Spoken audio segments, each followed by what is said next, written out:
I saw a video, a couple of videos, of Professor George Bridges, president of Evergreen College, giving evidence at a state senate hearing on the safety of his students. He said that when the howling mob surrounded him, he felt no fear and he insisted he was perfectly safe. This from a man who asked permission of these students to go to the toilet, and when permission was refused, sat there without any further attempts to move. Although I suppose it is difficult to move when you've got your legs crossed so tightly. The campus police seemed, and still seem, powerless to help, while Professor Brett Weinstein, whose awkward refusal to toe the line has become a focus for the unrest and has been told to stay off campus because he is being hunted by what he describes as protesters. Well, Professor Weinstein is a biologist, not a professor of literature, and so maybe the word protester is the only one he could access at the time from his limited scientific vocabulary. I come from the arts branch of academia, and I have other words to describe these protesters, many other words.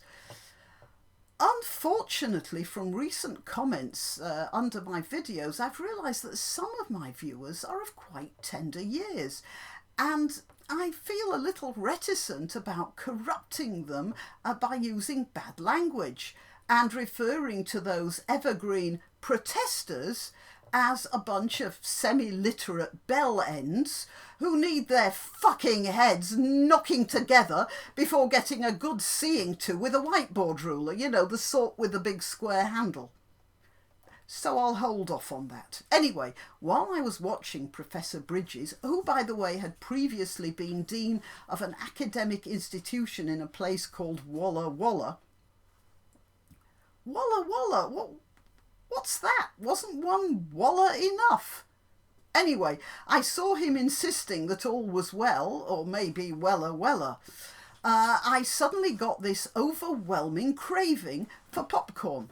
I couldn't understand it until I suddenly realised what was going on. You know that bit in the 1950s sci-fi film where people go to a field outside town because they've seen lights in the sky over the Svensson's farm, and they find a flying saucer pulsing with light and emitting sinister, low-frequency rumblings, and everyone is frozen in terror. But then the local priest, let's call him the Reverend Bridges, clutching a copy of the Bible and mumbling something about the unity of all God's living beings, walks out to meet the aliens. He is the only one who doesn't know what happens next. There's a flash of light, and a second later a smoking chunk of burnt grass where both the priest and the Bible once stood.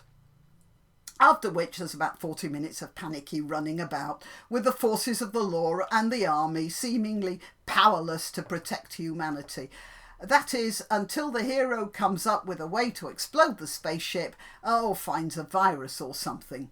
So, I'm still waiting for the ending because that last bit is still to be played. Professor Weinstein is still being hunted by the protesters, and the campus police are still largely ineffective, so far as I have been given to understand. Although I do have hopes, because Weinstein is a biologist after all, so maybe he's working on a virus as we speak. Meanwhile, please excuse me, I've just got to go out and get some popcorn.